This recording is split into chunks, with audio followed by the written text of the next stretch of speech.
मेडिटेशनचा एवढा भारी फायदा होईल मला कधी वाटलं नव्हतं. एक आठवडा झालं मेडिटेशन चालू केलंय, त्यानं आळस तर पूर्णपणे निघून गेलायच, पण चांगल्या सवयी पण लागल्यात बघा. मेडिटेशन करून एवढं माइंड फ्री होतंय, एवढं भारी विचार येतात, एकदम भारी.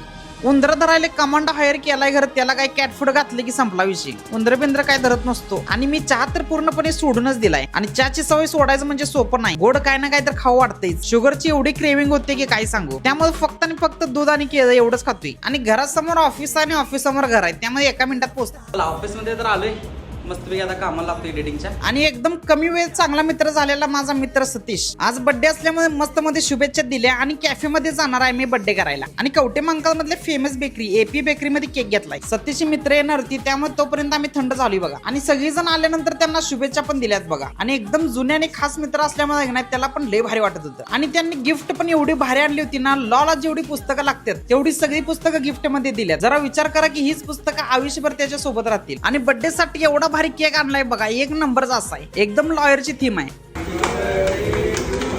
आणि बर्थडे तर एकदम मस्त सेलिब्रेट झालाय बघा. त्यानंतर आम्ही मित्रांनी ठरवलं होतं की जेवायला जायचं, त्यामुळे जेवायला आलोय बघा. लय दिवसातून जेवायला आलोय, त्यामुळे मजा लय आली बघा. चला तर गाईज आजच्यासाठी एवढंच आहे. जय हिंद, जय गोट्या मांका.